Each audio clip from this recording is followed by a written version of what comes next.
할렐루야. 하나님의 평강 여러분 함께 하시기를 예수님 이름으로 축복합니다. 제가 지금 찬양하는 동안에 여러 가지 고민을 많이 했습니다. 이거를 들고 다니면서 할까? 여기 서서 할까? 제가 이 마이크를 들고 일부 예배는 지금 이제 계속 마이크 들고 하거든요. 그러니까 굉장히 자연스럽고 사람들이 시선을 안 놓치려고 막 애를 써요. 이렇게 제가 왔다 갔다 하니까 저도 이제 설교하는 게 자연스럽고, 근데 지금 하니까 얘가 내려가서 하면은 저 2층에 있는 사람들이 못 보니까 그래서 지금 고민을 하다가 좀 은혜가 들 때도 그냥 여기 서서 해야 되겠다 생각했습니다. 여러분 시선 빼앗기지 않고 저한테 집중해 주시기를 축복합니다. 오늘 성령 강림 주일인데 성령에 대해서, 성령님의 역사에 대해서 제가 말씀 전하지만 그러나 성령님께서 여러분을 감동하시고 터치하시고 여러분 만져주시고 성령님의 깨닫게 하시고 은혜 주시기를 예수님 이름으로 축복합니다. 성령께서 우리에게 임하도록 하기 위해서는 성령님은 인격이거든요. 우리가 싫어하고 기뻐하지 않고 기다리고 사모하지 않으면 안 오십니다. 성령. 여러분 옛날 시골에서 우리 어느 집에 사람들이 많이 모이는 것은 왜 모이는가 하면 그 집에 가도 사람들이 편안하고 반겨주고 좋아하니까 그 집에 많이 모이고 마시를 그 집으로 가는 거예요. 성령님은 인격이기 때문에 우리가 원치 않으면 오지 않습니다. 그래서 사모하고 구하고 주님 기다립니다. 구합니다. 사모합니다. 내가 임하시옵소서, 나를 붙들어 주시옵소서 기도해요. 시편 42편 1절 말씀입니다. 시인은 하나님이여 사슴이 시냇물을 찾기에 갈급함같이 내 영혼이 주를 찾기에 갈급하나이다 하세요. 목마른 사슴 시냇물을 찾아 헤매이듯이 다 같이요. 내 영혼 주 찾기에 갈급하나이다. 주님만이 나의 힘, 나의 방패, 나의 참 소망, 나의 몸 종종 바쳐서 경배합니다. 아멘. 오늘 봉독한 말씀은 포로 시대 예언자였던 선지자 에스겔이 하나님의 이상을 기록한 책입니다. 그 시대에는 이스라엘이 멸망하고 바벨로니아에 의해서 다 예루살렘 성은 해파되고 사람들은 사로잡혀가고 그 다음에 곤고하고 힘없고 정말 소망 없는 시대를 살았습니다. 이스라엘 백성들은 바벨로니아에 사로잡혀가서 비참하게 살고 있었습니다. 여러분 포로로 잡아갈 때에 누굴 잡아갑니까? 건축 기술자들, 도공들, 똑똑한 사람, 젊은 사람, 힘 있는 사람 잡아가죠.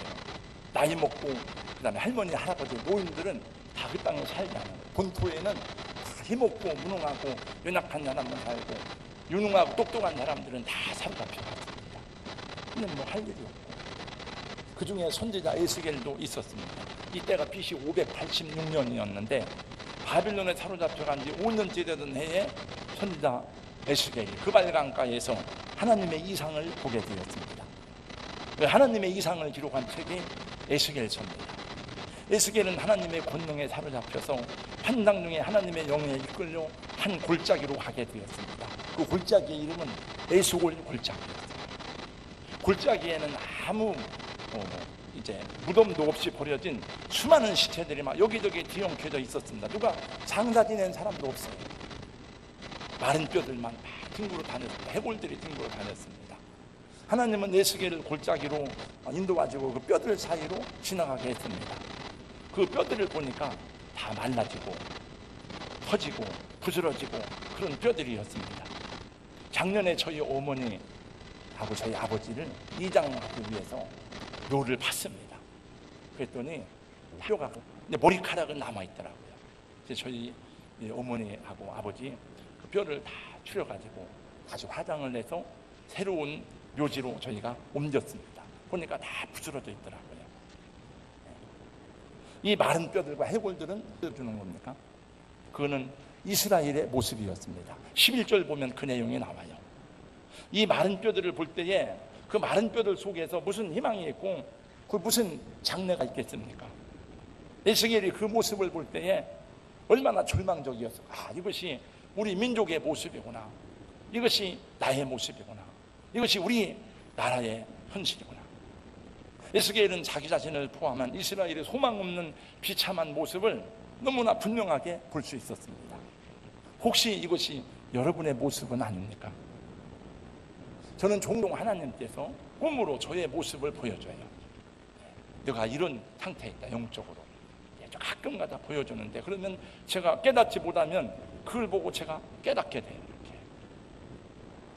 아마 현재 여러분의 모습은 아니더라도 여러분이 이 세상을 살아오면서 어느 때 이런 상태를 경험한 적이 있었을 것입니다. 아, 나는 정말 소망이 없다. 나 아무것도 할 수가 없어.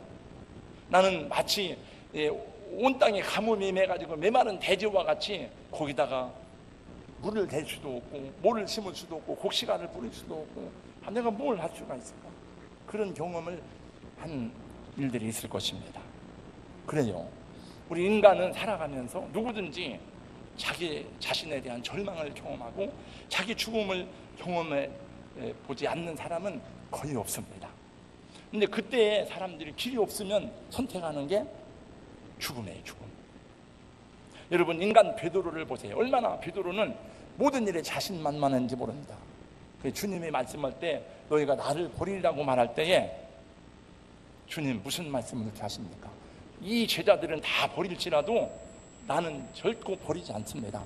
옥에 가면 옥에 가고 죽는 데까지 따라가겠습니다 얘기했지만은, 그러나 두려움 앞에 서자 불과 몇 시간 후에 예수님이 보는 앞에서 예수님을 3번 부인하고 자기 자신의 연약함을 알고 처절하게 경험하고 울면서 통곡하는 모습을 보게 됩니다. 여러분, 모세는 40년 동안 궁중에서 학문과 무예를 연마한 사람이에요. 어느 날 자기 민족을 구원하려고 일하는 현장에 갔다가 사람을 죽였습니다. 살인자가 되었습니다. 그래서 그 일이 탄로가 나서 미디안 땅으로 도망갑니다. 아무것도 할 수가 없습니다. 쓸모없는 인생이 되었습니다. 장인 집에 처가살이 하면서 양이나 따라다니는 겁니다. 자기의 무능력을, 자기 인생의 허무함을 경험하게 됩니다. 여러분, 우리가 예수님 믿으면서도 미래가 불안하고 의심되고 두려워하는 이유는 무엇입니까? 우리가 진실하게 하나님을 믿지 않기 때문에 그래요. 저는 여러분들이 정말 정직하고 진실하게 하나님 앞에 서고 하나님 앞에 기도할 수 있기를 주님의 이름으로 권면합니다.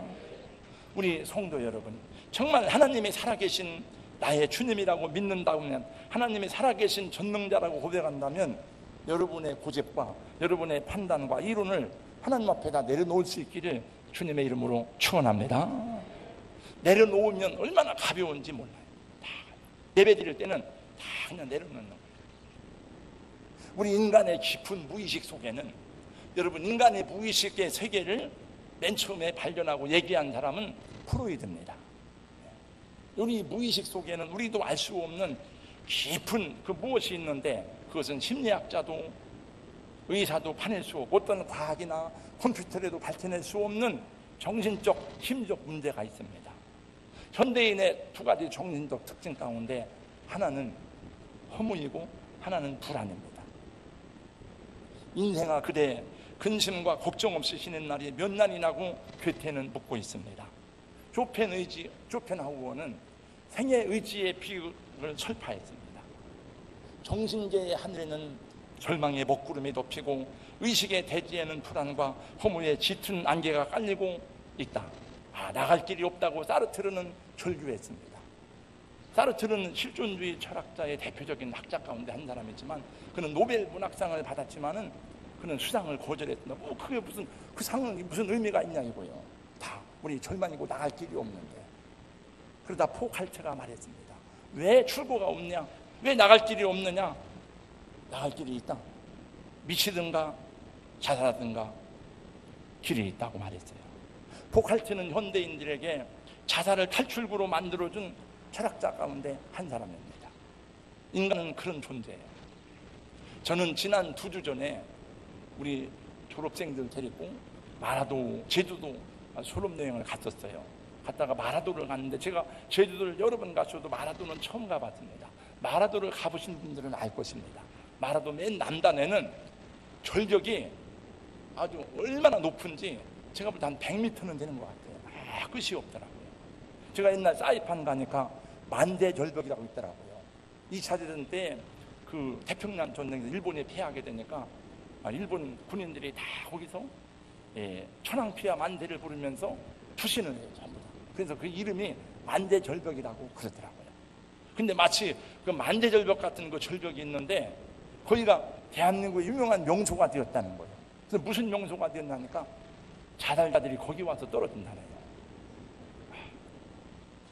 제가 또 이제 이번에 여행을 갔다 와서 신문을 보다 보니까 박원순 서울시장이 그 서울역 고가도로 앞에 고가도로를 다 차량 통행을 못하게 하고 거기다가 공중정원을 만들었잖아요. 다 이제 시민들이 다 그 정원을 다니면서 걷기도 하고 그러는데 문제가 생겼다는 거예요. 무슨 문제가 생겼느냐? 거기서 어떤 사람이 투신해서 떨어져 죽은 거예요. 그래서 여기가 자살 장소가 되면 어떻게 할까? 그래서 또 그 대책을 세운다고 얘기하더라고요. 왜 사람들은 이렇게 자꾸 죽음을 선택할까 하는 생각을 해봐야 됩니다. 하나님의 에스겔에게 보여준 것은 네 모습을 보라는 거예요. 너희가 하나님을 배반하고 하나님을 떠나고 하나님을 언약을 저버린 너희들의 상태가 어떠냐 하는 것입니다. 우리는 희망이 없구나. 우리 아무런 의도 거룩함도 없구나. 우리 죄를 이길 능력도 없구나. 지금 이 마른 뼈들은, 다 부러진 뼈들은 이스라엘을 보여주는 겁니다. 혹시 우리들 가운데 우리들의 모습을 보여주는 자화상이 될 수도 있습니다. 여러분, 자기 자신에 대해서 절망하고 내 속에 구원의 여망이 없다는 사실을 절실히 체험할 때 비로소 우리는 창조주 하나님께 눈을 돌리고 아버지를 바라보게 되고 하나님을 갈망하게 되는 것입니다. 그래도 그 하나님을 찾지 못하는 인생은 소망이 없는 거예요. 여러분, 사도 바울의 탄식이 무엇입니까? 오라, 나는 곤고한 사람이로다. 누가 나를 이 사망의 몸에서 건져내랴. 그리고 그 절망 가운데 빠졌을 때 하나님의 손이 왔어요. 하나님을 붙잡게 되었습니다. 그래서 그는 이렇게 감격스럽게 노래하며 찬양합니다. 그러므로 이제 그래도 예수 안에 있는 자에게는 결코 정죄함이 없나니 이는 그도 예수 안에 있는 생명의 성령의 법이 죄와 사망의 법에서 너를 해방하였습니다. 그래서 이제 노래하는 거예요. 해방되었네, 해방되었네, 죄와 사망의 법에서 오 예수, 막 그러면서 이제 기뻐하는 거죠. 그 앞에 전했던 말씀은 로마서 7장에 있는 말씀이고 바로 이어서 8장에 그 말씀이 나와요. 여러분, 하나님의 사람 다윗은 제가 하나님을 제일 잘 믿는 줄 알았죠, 다윗가. 그러나 이 다윗도 어느 날 자기 자신에 대해서 절망하고 탄식하게 됩니다. 자기가 범죄하고 그 범죄한 것을 하나님이 선지자를 통해서 다 드러내요. 그때 그는 시편 51편에 보면 자세하게 내가 죄 중에 출생했구나. 모태에서부터 내가 죄악 중에 태어났구나. 주여, 내게서 성령을 거두지 마세요. 갈망하며 애통하며 기도할 때 다시 그에게 구원의 은혜가 회복되는 것을 볼 수가 있습니다. 여러분, 누가복음 15장에 나오는 작은 아들이 아버지 집을 떠날 때는 당당했습니다. 아버지 주세요, 내가 성공할 수 있습니다. 내가 능력 있게 살 수 있습니다. 출세할 수 있습니다. 그러나 아버지 떠나서 사는 동안에 다 잃어버렸어요. 다 잃어버리고 먹을 것이 없어가지고 돼지가 먹는 쥐연 열매를 찾아도 그것도 줄 사람이 없는 거예요. 그때 비로소 아버지 일을 생각해요. 그때 아버지 집이 생각납니다. 여러분, 인생의 끝은 하나님의 시작입니다. 하나님께서 에스겔에게 물어봅니다. 인자야, 이 뼈들이 살 수 있겠느냐? 여러분, 뼈가 살 수 있겠습니까? 여호와여, 주께서 하시나이다. 하나님이 말씀하신다. 4절 너희 마른 뼈들아 하나님의 말씀을 들을지어다. 할렐루야. 여러분 하나님의 말씀을 들으시기를 축원합니다. 저에게 아무개 집사님 말씀을 들으세요. 이렇게.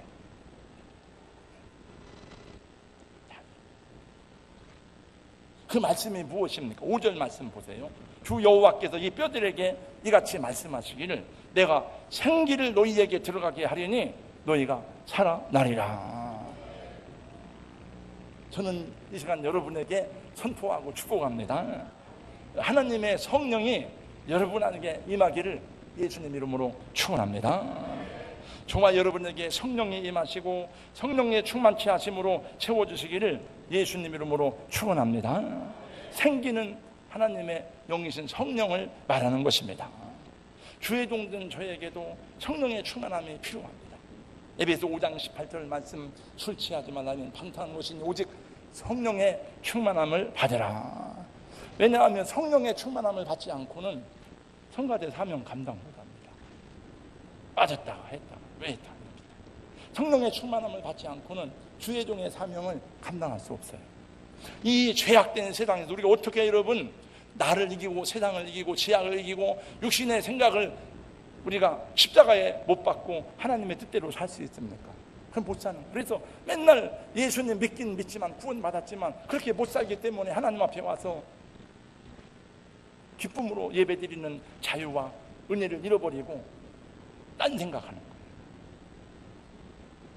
여러분 우리를 예수 믿게 하신 분이 성령 하나님이십니다. 여러분의 가정 우리를 변화시킨 분도 성령님이시고 여러분 가정의 불신 가족들을 예수 믿게 하실 분도 성령님이신 줄로 저는 믿습니다. 여러분 우리가 어떻게 한 영혼을 구원하고 생명을 살리는 일이 사람의 능력으로 가능하겠습니까? 우리가 열심히 전도하지만 기도하지만 우리의 힘이 아니라 성령의 은혜이고 능력인 줄로 믿습니다. 네, 여러분 생각에 안 되니까 하나만 하야 라고 생각하지 말고 믿고 기도하고 주님을 기다리시기를 바랍니다. 에스겔은 마른 뼈들에게 대언했습니다. 말씀대로. 그 말씀을 대언하니 뼈들이 막 부스럭거리던 일어나기 시작했습니다. 뼈들이 삐거덕 삐거덕 소리가 나더니 뼈가 제자리를 다 찾아가는 거예요. 이렇게. 여러분 뼈가 탈골되면 뼈 넣을 때에 소리 나잖아요. 막 삐거덕 삐거덕 하고. 그래 이게 찾아가더니 그 다음에 그 뼈에 또 대어나니까 힘줄이 붙었습니다. 뼈에 살이 붙었습니다. 가죽이 입혀지니까 제대로 된 몸이 된 거예요. 그러나 아직 움직이지 못하고 아직 호흡하지 못합니다. 그때 하나님이 다시 명령하신다. 9절 말씀해 보니까 인자야 너는 생기를 향하여 대언하라. 생기에게 대언하여 이르기를 주 여호와께서 이같이 말씀하시기를 생기야 사방에서부터 와서 이 죽음을 당한 자에게 불어서 살아나게 하라 하셨더라. 10절 말씀 다 같이 한번 읽습니다. 10절 시작. 이에 내가 그 명령대로 대언하였더니 생기가 그들에게 들어가매 그들이 곧 살아나 일어나 서는데 극히 큰 군대더라. 그래서 그들이 이 송장들이 다 일어나가지고 한 명이 아니니까 바로 큰 군대가 되었다 하는 것입니다. 여러분 하나님의 군대를 마하나임이라고 하잖아요. 마하나임. 우리 성령 충만해서 저도 여러분도 하나님의 군대가 될 수 있기를 주님의 이름으로 축원합니다. 다 우리 동남교회 성도들이 우리 하나님의 군대야.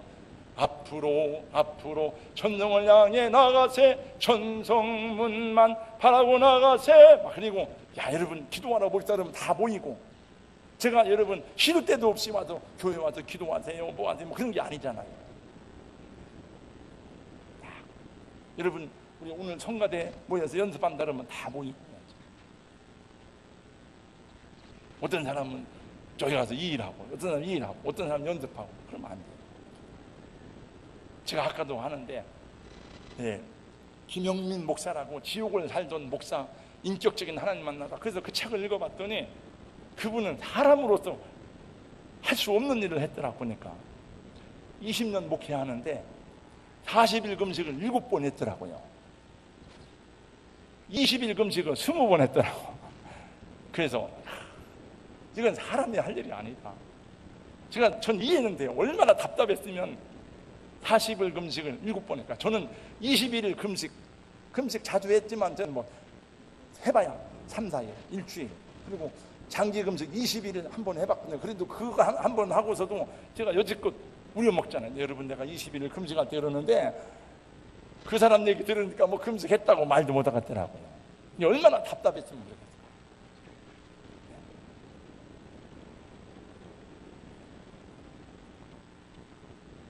여러분, 오늘 또 삶에 지치고 피곤해서 의욕을 상실한 분들이 있을 수 있습니다. 허무하고 고독해서 인생 사는 게 지치고 피곤한 분들도 있습니다. 육체의 질병과 또 병으로 인해서 신음하는 성도들도 있습니다. 성령께서 여러분에게 임하셔서 만져주시고 회복하시고 치료하시기를 축복합니다. 성령님은 한 분이지만 나타나는 작용은 다 달라. 어떤 사람에게는 비둘기처럼 조용하게 임해요. 어떤 사람은 불같이, 어떤 사람은 생수와 같이 막 시원하게, 다 다릅니다. 근데 뭐라고 얘기할 수는 없어요. 여러분들이 경험한 사람도 있을 것이고 또 경험해야 될 분들도 있는데, 그것은 구원은 한 번이지만 성령의 역사는 자주자주 경험해야 될 줄로 믿습니다. 여러분 다 내려놓아야 돼요. 여러분의 판단, 여러분의 이론, 여러분의 자존심, 여러분의 권위 다 내려놔야 돼요. 제가 이번에 여행하면서 우리 장로님, 권단 집사님들하고 여행은 자주 했지만은 다 빨개 벗고 목욕탕 가서 막 이렇게 불알 쳐다보면서 뭐 얘기한 적은 별로 없는데, 이번에 가서 온천에 가서 보니까 노천탕이 있는데 다 우리 거기 옷 입고 할 수가 없어요. 거기는 다 남자들끼리 모여서 다 벗고, 그 다음에 가서 하는데 다 나이 든 집사님도 장로님도 저도 다 빨개 벗고 가서 옛날 얘기 하는 거예요. 나는 목사인데 내가 어떻게 빨개 벗고 가나? 그게 아니에요. 여러분, 체면이 뭘 중요합니까? 하나님 앞에서 자존심이 뭔 쓸데가 있습니까? 아무 쓸데가 없습니다. 다윗은 이스라엘 왕이었지만 옛날에 왕은 절대 군주잖아요. 왕복을 벗고 내려왔어요. 회개했어요. 하나님이 그걸 받았고요. 다윗은 그래서 하나님이 다윗을 사랑하는 거예요. 여러분, 다윗이 죄가 없어서 그런 줄 아니에요. 다윗도 죄를 많이 졌어요. 그러나 다윗은 겸손한 사람, 자기를 허물을 알고 드러낼 줄 아는 사람. 저는 오늘 또 예배 시간에 누가 핸드폰 문자를 하는지 다 봤어요. 그래서 그러면 안 돼요. 그 신경이 거기가 있잖아요. 아까 성가대 찬양하는데 걔도 문자 두드리더라고요. 내가 다 여기서 봤어요. 두드리면 여기서 보면 다 보여줘요. 제가 눈이 4개잖아 이렇게. 다 핸드폰 끄고 예배 시간엔 죽이 되든지 밥이 되든지 그냥 맡겨놓고. 어떤 사람이 책에 보니까 집에만 나오면 걱정이 되는 거예요. 아이고 참, 가스불 안 끈 것 같다. 아이고 참, 다리다 말고 그냥 불 안, 코도 안 빼고 그냥 온 것 같다. 아이고 참, 냉장고 문 열어놓고 온 것 같다. 맨날 걱정하는 거예요. 고속도로를 타고 여행을 가는데 또 이 아줌마가 아유 참, 내가 다리미 참 그걸 다리다가 말고 코드를 안 빼갖고 왔다. 남편이 옆에 있다가 다리미 내가 갖고 왔어. 그래서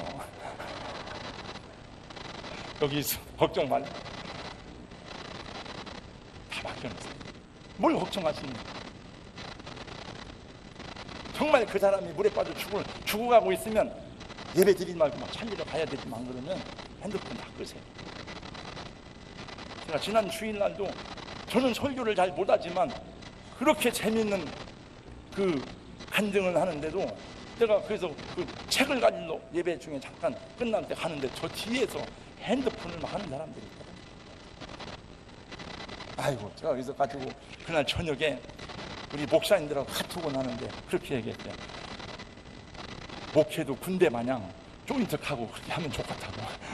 그런 사람들 막 그냥 야단 쳐가면서 그러나 그렇게 할 수가 없지.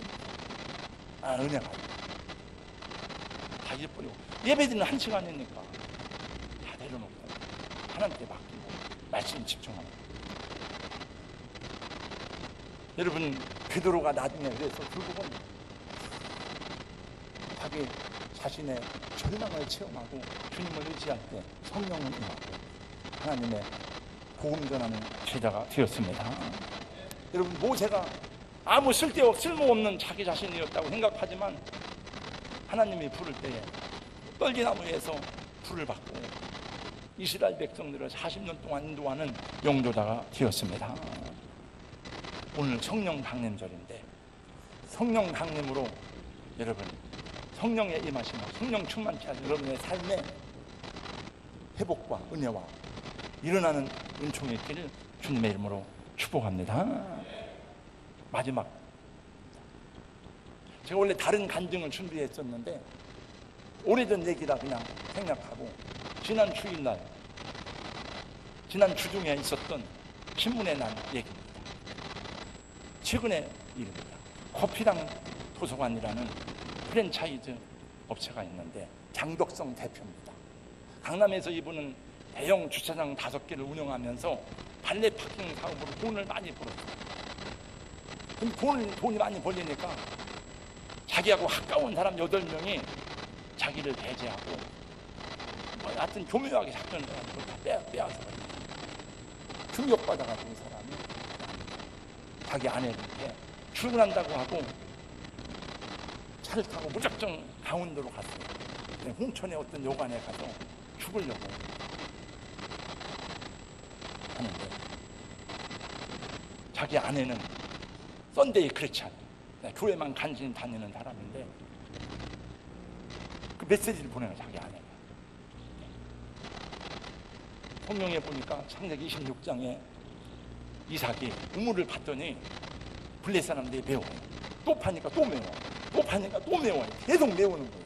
그냥 이삭은 포기하지 않고 그 메시지를 보내고 죽으면 안 되겠다. 그래서 와가지고 자기 친구들한테 나 좀 전도 좀 해줘라, 나 교회 좀 데려가라고. 친구들이 안 데려가는 거예요. 근데 3번째 만난 친구가 우리 교회로 가자서 오륜교회를 갔는데 처음에 가서는 그냥 별로 감동을 못 받았는데 몇 번 갔는데 어느 날 허무한 시절 지날 때 성령이 오시면 그 찬양을 하는데 눈물이 나더라고요. 그래서 이 사람이 생각하기를 찬양을 마음껏 부를 수 있는 카페를 만들자. 그래서 이 사람이 만든 게 커피랑 도서관이라는 카페. 한번 띄워보세요. 근데 이게 얼마나 잘 되는지 프랜차이즈 사업이 돼가지고 부산, 대구 막 전국에 다 이게 지금 열려 있어가지고 계속 지금 이게 확장되고 있더라고요. 그러면서 이분이 생각하기는 카페인데 그냥 카페가 아니고 기도하는 카페, 예배드리는 카페, 찬양 듣는 카페. 요엘 선지자를 통해서 예언하신 말씀대로 오순절날 마가의 다락방에 성령이 오셨습니다. 그때에 베드로 사도는 이렇게 요엘서의 말씀을 예언해서 인용합니다. 하나님이 말씀하시기를 말세에 내가 내 영을 모든 육체에 부어주니 너희 자녀들은 예언할 것이요 너희 늙은이들은 환상을 보고 너희 젊은이들은 꿈을 꾸리라. 근데 다 똑같아요. 예언, 환상, 꿈. 그거는 미래, 비전, 꿈을 준다는 거예요. 하나님께서 여러분에게 새로운 희망과 꿈을 주시기를 축원합니다. 성령님이 여러분에게, 여러분 인생에, 여러분 우리 교회에, 여러분 가정에 역사하기를 예수님 이름으로 축원합니다. 영상 하나 보고 찬양합니다. 영상.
이거는 제가 발견한 게 아니고, 제가 신학교에서 배운 게 아니고, 우리 교회 어느 집사님이 저한테 얘기해 주더라. 목사님, 성경에는 왜 마침표가 없어요?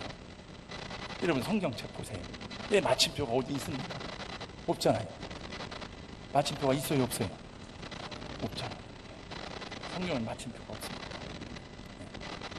예수님이 오셔야 끝나는 것입니다. 할렐루야. 우리 집사님, 성령 하나님 나를 만드세요. 다 같이 찬양하고 기도하겠습니다. 성령 하나님 나를 만드세요.